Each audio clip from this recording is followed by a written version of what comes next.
We are awaiting a call from Joe Perry of Aerosmith. When that call comes, we will go right to him here on this Friday on Trunk Nation. Looking forward to this. It's been a while since we've spoken, and very, very happy to welcome to the show right now the one and only Joe Perry. Joe, how are you, man? I'm pretty well, thanks. Thank you. How about you? I'm hanging in there, man. I was telling the audience I'm very much looking forward to talking to you because it's been a while, and I was kind of reminiscing with the audience about some of the things we've done together in the past over the years, and I remembered when we did the book launch, when you did that book launch in New York for your book, and how much fun that was, man. Do you remember that? Yeah, vaguely. It was in the last century, right? It was a while ago, huh? Yeah, well, when your book came out, there's a great turnout there, and we had a great audience, did some Q&A, and you signed a bunch of books. It's hard to believe. I mean, your book is what, probably like 5 years old already at this point. Time flies, man. Probably more than that. I don't know when you did your book. It's a long time. If I had one in front of me, I could tell you, but I don't. So, but all I know is it's kind of out of date. I'm going to have to do something, either do a second edition, or I don't know what they call it, when you go in and add like the next 20 years to it, or I really don't know. Revise it. You have to revise it. I always felt like, it was very weird doing that kind of a book, kind of like, reminiscing about stuff and then wondering if it's going to be like outdated or is this the last one? You just don't know. So, but looking back on it, it definitely has, there's definitely some more chapters I could put in there. Well, Joe, I'll tell you what, my producer just sent me a note. This blows my mind. It's probably going to blow yours too. Your book came out in 2014, over 10 years ago. That's nuts. Can't believe that. Wow. Well, there you go. So you're definitely ready for another one. Yeah. Well, I'd like to say that there have been, like a ton more tours, but, things kind of slowed down a little bit. It was great doing the Vegas thing. It was really a lot of fun being able to put that kind of a show together. But things change and then things move on, Yeah, well, let's talk about all that. I mean, I'm super, super excited for what you're about to do with the project. And we're going to get to that in a second because I'm really, really pumped for that. But, picking up on Aerosmith and Vegas, I know you guys gave that a run a couple times to try to do it and resume it. But I think it's interesting what's going on with the Aerosmith members right now. You're about to go out and tour with Brad in your band. Last week, I had Tom Hamilton on this show for his new band, Close Enemies. Steven has been out there singing a little bit. I was at his Janie's Fund event in January. So everybody in the band seems to still have the itch to want to play and starting to get out there a little bit. Do you think that's a sign that maybe you guys could all come together? And yet there's hope for Aerosmith fans for maybe at least one more show. Do you hold out hope? Well, yeah, I'm always hoping, but it's going on the road. It's a big deal, pulling that together. It's like it's one thing to sit there and look in the. Look online and see who's touring and stuff, and it looks like it's just, there's dates that show up, but it's like there's so much planning, and what it takes out of you physically is it's a lot more than people realize. It's one thing when you're doing it when you're 25 or 30, but it's another when you're starting to get up there like us. It's a really physical thing, going out on stage and all that energy that you're putting out, that you're transferring to the audience. It takes something out of you, the physical and emotional way. and all of that energy that you give, that you're throwing out there, that's making people feel good. It's like it takes it out of you. You know, it's I don't know. It's, you know, rock and roll has always been like on the other side of the fence. You know, I mean, it started off being like almost like a well, it was a garage thing. You know, it was always the I don't know, like the redheaded stepchild. You know, I mean, it was really like wasn't a while. It wasn't until people realized, you know, that they could make a lot of money at it, that it turned into the kind of business it is. And you know, we were all in it for the fun of it. I mean, who knew? You know, the first time I saw the Who, I must have been what, I don't know, 19 years old, 18 years old, and in a 500-seat club, and now I'm on the bill with them.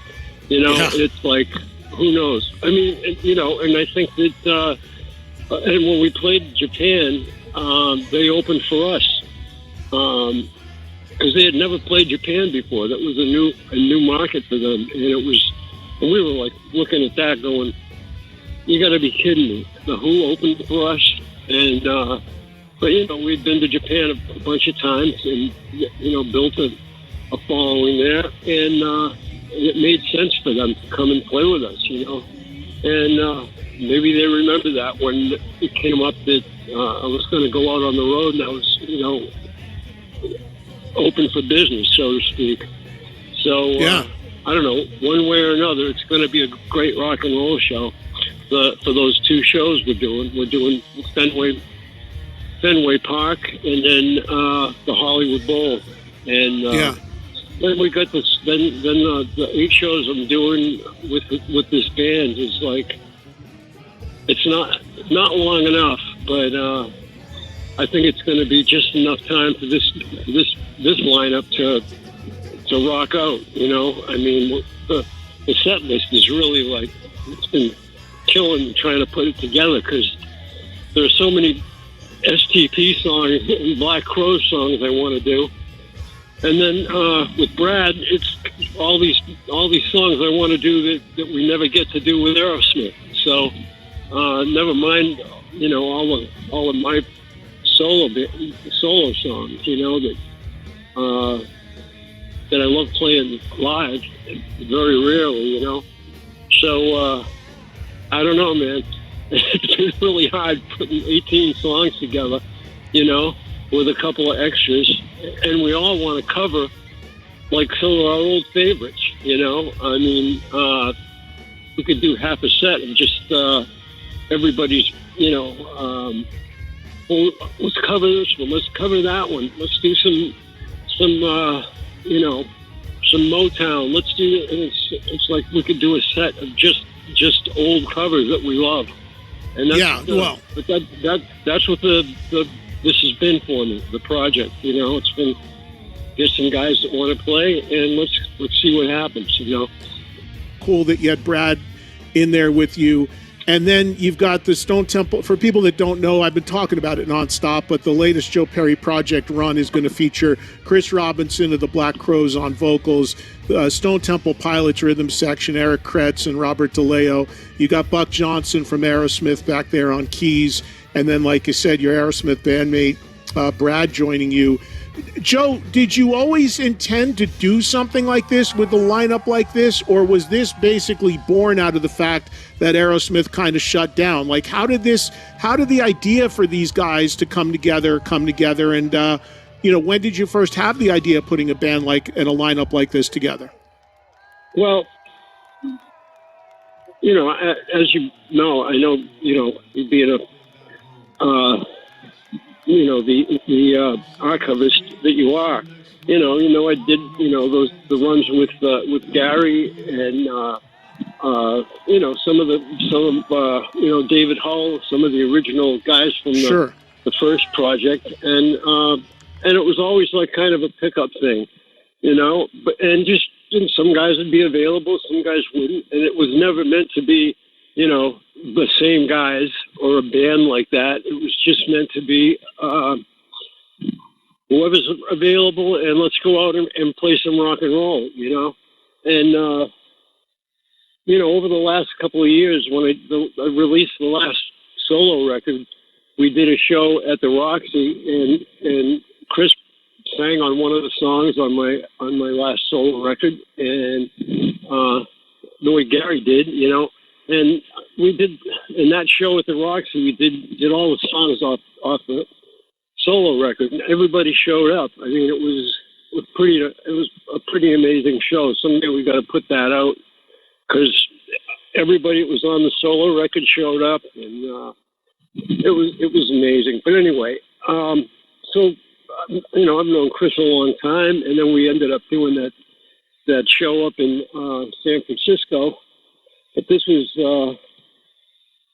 after I kind of put this together. I kind of like just sat back and put a kind of a wish list together, like I do every time I want to do this, and we called everybody up.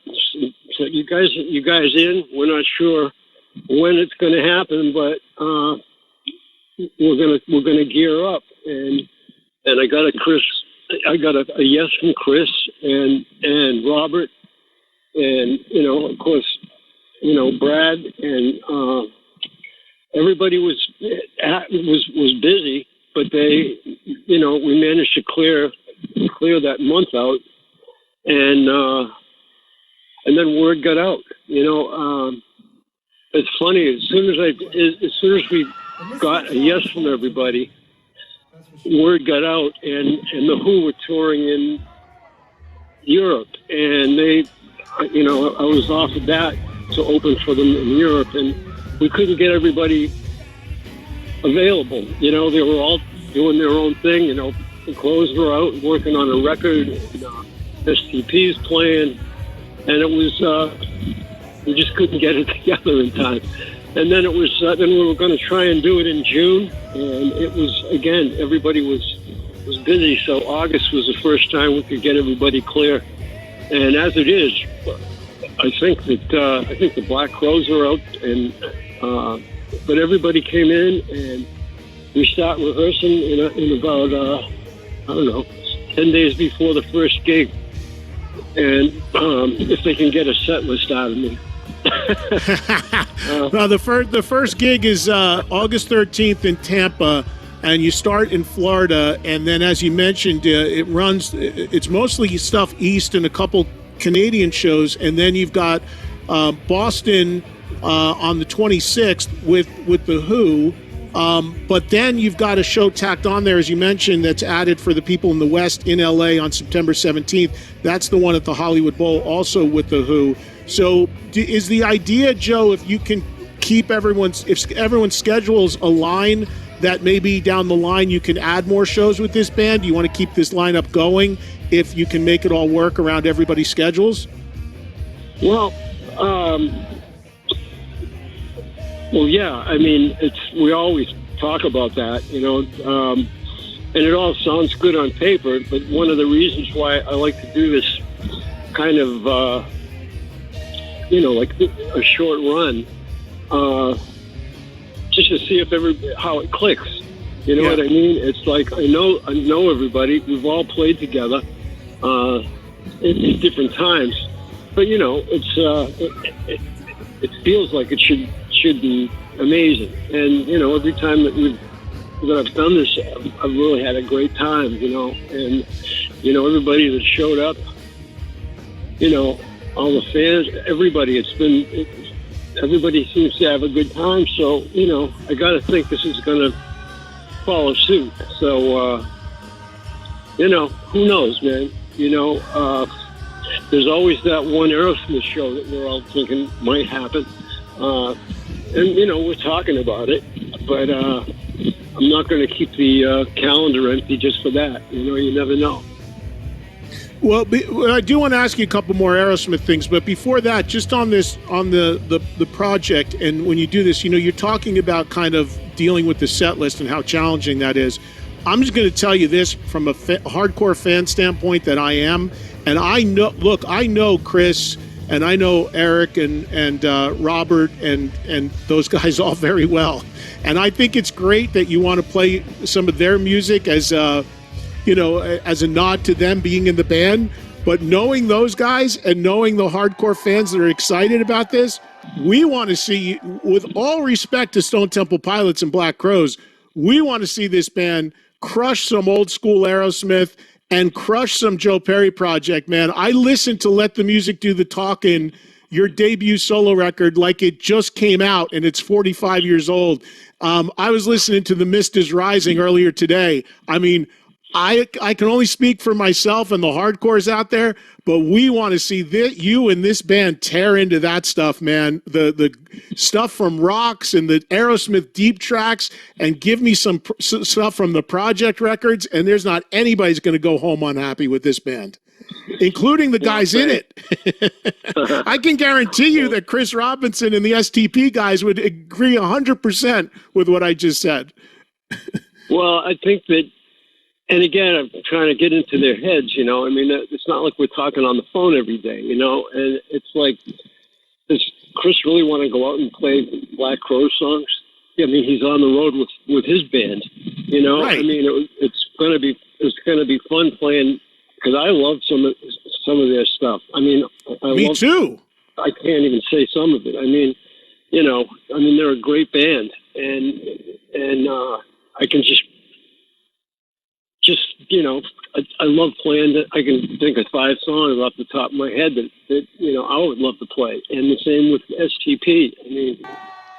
I mean, there's so many great songs, and it's like, and then I got to think about the, I know that some people are going to want to hear some of the Aerosmith stuff, and Brad and I could do a set of just deep cuts, we'll play a couple of the big ones, so to speak, but they're gonna have to rock, But there are songs on the set list that Brad and I have never played together on stage. I mean, from Night in the Ruts or Draw the Line, Oh, God. So into be that. a couple of those. And, and these days, all you have to do is one song once, and it's on the net, it's on YouTube. Not necessarily from, us having a film crew there. I mean, there's going to be, that's the other thing about doing a short run like this. I mean, you get the energy and the excitement of 6 guys. I think that's how many it is. Anyway, 6 guys getting together and playing like it's no tomorrow, and all that's going to be on the internet. And if you care about checking that out, it's going to be there. So it's not as critical as it was, 20 years ago, about like, well, how is this going to get out there? There's only like, a couple of hundred or a couple of thousand people that are going to see this. But now it's kind of like it's out there for everybody. So if we decide to change the set, from show to show, it's going to be out there. Yeah. I mean, I always look at it like that. So. Yeah, I mean, my point is these people, knowing them as like I do, they are fans of yours and Brad's more than anything. Like, you're the reason they're playing. And I look at this in a way, especially when you look at Chris being your singer, and I love the Black Crowes. It's funny, this just came back to me, and you will never remember this, Joe, but like 15 years ago, I was at a show with you in Wichita, Kansas, an Aerosmith show, and I sat in your dressing room with you while you were getting ready to go out, and we were talking, and I'll never forget, you were cranking the Black Crowes By Your Side album. I remember how into it you were. So I know you're a huge fan, but my point is Chris is that for you. So I'm sure if you tell Chris, like, hey man, let's do Seasons of Wither or whatever, he's going to dig right in on something like that. All these guys are. I mean, they're going to want to play your stuff, I would think. Well, he gave me a list right off the top of his head. I'm sure he did. I talked to him, and one of them was My Fist Your Face, and I said, really? And then there were a couple more like that, and I'm going, wow, you really do listen to those records. So that's a great song. So, You got to do that one. That's so great. Those are going to be in there, and the set isn't going to be long enough to put everything in that we want, and that's why we're trying to get like a list for everybody to dig into now, so they can be ready. And then when we get there, we'll try stuff out. Obviously, the singer has a lot to do with it. There's nobody that can sing like Steve, and some of the songs are harder, or say, I don't know what to say harder. Just everybody's born with a different voice, and some of them are in a range. Chris can sing anything, but I want people to be comfortable with what they're doing. And if there's some songs in there, I know there's some songs in there that the lyrics are like very Steven, and I just feel weird with asking somebody else to sing them. So that knocks a few songs off the list, but there's plenty more that that are, like I said, he named 5 songs off the top of his head, that as long as we do that. And then he also mentioned some Eddie Cochran songs, because we all have a list like that too, the songs to cover. And we'll try and, I'm trying to make everybody happy with that, So hey, Joe, I won't bother you with this. I'm going to give you one that you sing that I would love to hear from the first Project album, Shooting Star. Do you remember that one? Yeah, I don't think I've ever played that one live, man. Oh, what a riff. What a riff. That would kill. Man. Well, I'll try and fit some stuff off of those records. I know I'm definitely going to do 1 or 2 off the last album. Yeah. But it's like across the board. The main thing is I just want it to rock. For me, when I first heard rock and roll on the radio, if it wasn't up tempo and exciting, it lost me. And that's why playing in my own band like this, I get to call the shots when it comes to that, and I don't think anybody will disagree that's on stage with me. We're all thinking the same thing. We all played in the same garage, so to speak. You can tell. Just listen to Go Faster by the Crows, or Sex Type Thing, or Plush, or Interstate. Totally. They're all in there. So we're all thinking the same thing, man. And we've all gone to rock shows and sat in the audience, and we know what we really like, and we get to pick the cream of the crop. I know everybody's gonna, like the first set list I came up with. I think was talking with actually the first one I could show you. I think I had 45 songs on it. And then I sat down with Robert, and we got real, and I think we got 38. And then, and we're actually hanging out and going over some of the stuff. And anyway, so now I've got it down to about 25, and I'm going to be talking with Brad this weekend and get real about a few things. He might hit you to do a Whitford St. Holmes song. Well, if he throws it out there, we'll hey, everything's on the table. Right. So it's a good problem to have. You've got an embarrassment of riches. It's a good problem to have, man. Yeah, well, it's still keeping me awake at night. So I don't know. You're right. It's a tough problem to have. But again, what really matters is what clicks in the room. Trying to get a straight answer out of Chris is kind of, well, he's a lead singer. What do I expect? It's like, well, let's try it, and it's like, well, okay, great, but it means we all got to learn it. And if we run it down a few times and we're not all smiling afterwards, we toss it and it'll be a backup song, but there've been times when I've, like the last project, I was doing a song called Flying Saucer Rock and Roll. Yeah. And it's an old 50s like rockabilly song, and it just rocks, and the lyrics are crazy. But it's only 2.5 minutes long. So, because I know nobody ever heard it in the audience, and we played it through, and I said, you know what, that felt so good, I think we should play it again. And so we did. And, those are the kind of things you get to do when your name's on the marquee, Why not?